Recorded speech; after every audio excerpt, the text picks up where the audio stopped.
बिस्मिल्लाहिर्रहमानिर्रहीम।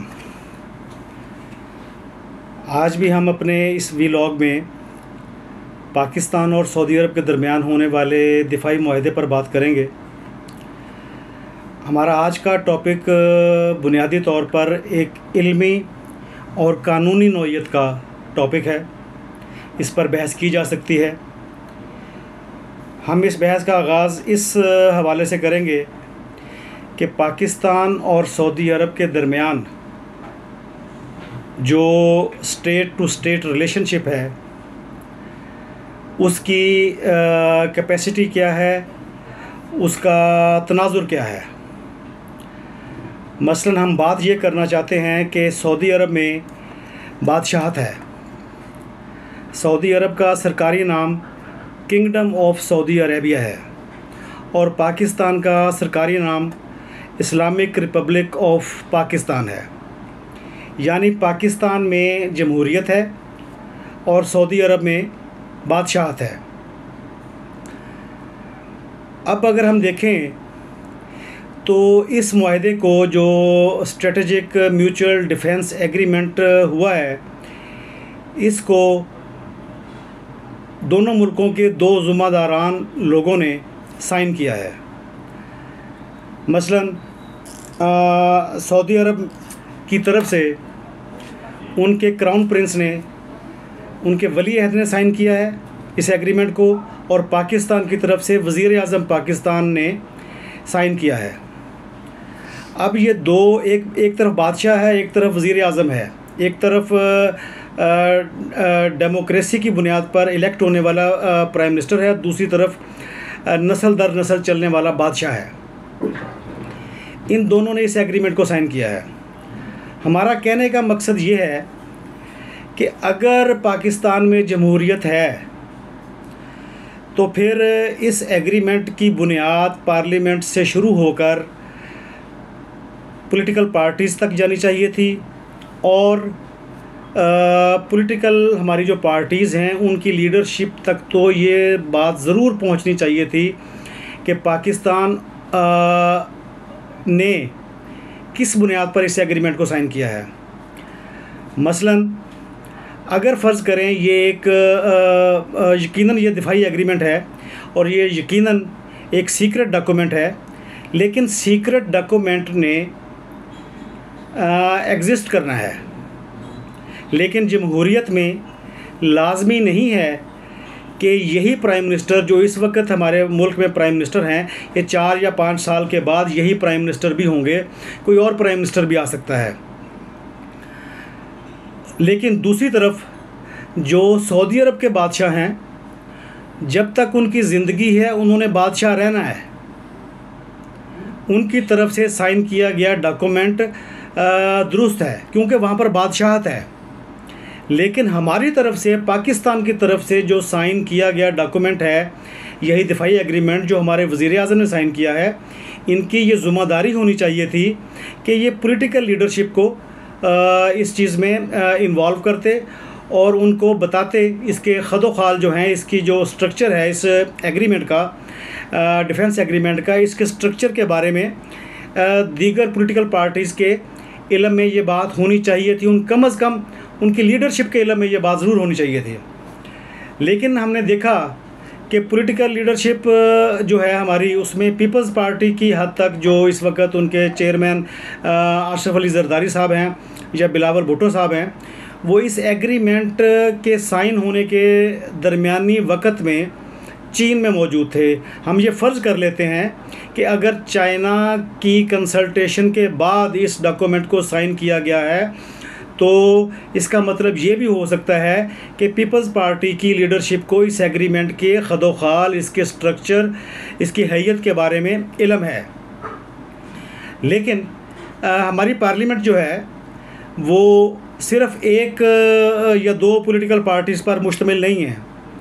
वहाँ पर अगर ज़्यादा नहीं तो 8 या 10 पॉलिटिकल पार्टीज़ जो हैं हमारे पाकिस्तान में, जिनकी सीटें हैं कौमी असम्बली में, उनकी लीडरशिप भी पार्लियामेंट में मौजूद है। हमारा कहने का मकसद ये है कि पॉलिटिकल लीडरशिप को कम अज़ कम इस बारे में पता होना चाहिए था कि अगर 4 साल बाद फ़र्ज़ करें हमारी असम्बली की मुद्दत 2029 में ख़त्म हो रही है, फरवरी 2029 में ख़त्म हो रही है, तो उसके बाद अगर कोई नया वज़ीर आज़म आता है तो उसके इल्म में भी ये बात होनी चाहिए थी कि हमारे जो डिफेंस एग्रीमेंट है उसमें कौन कौन सी क्लॉजेज शामिल हैं, पाकिस्तान की लायबिलिटी क्या है, सऊदी अरब की लायबिलिटी क्या है।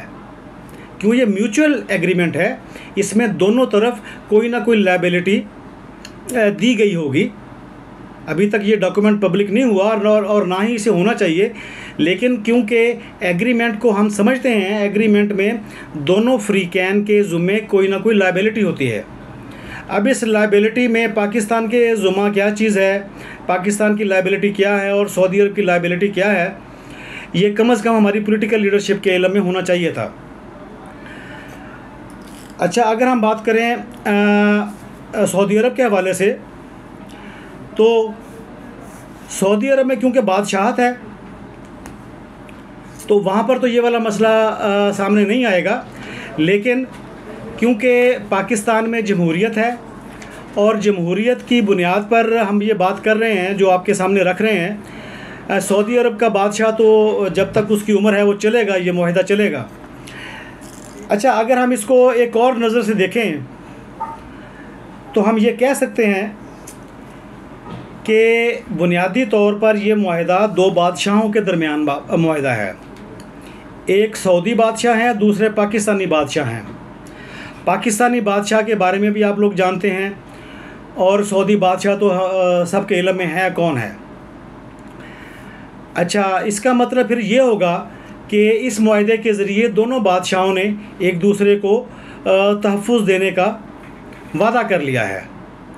हमारा बादशाह जो है वो डिक्लेयर्ड किंग नहीं है, लेकिन बहरहाल वो किंग है। हमें उस रियलिटी से हम आगे पीछे नहीं हो सकते। हमारा पाकिस्तानी बादशाह जो है वो डिक्लेयर्ड किंग नहीं है, लेकिन वो किंग है और तमाम फ़ैसले जो हमारे मुल्क में होते हैं, और आज से नहीं हमेशा से जो होते चले आ रहे हैं, वो हमेशा हमारे किंग की मर्ज़ी से ही होते हैं।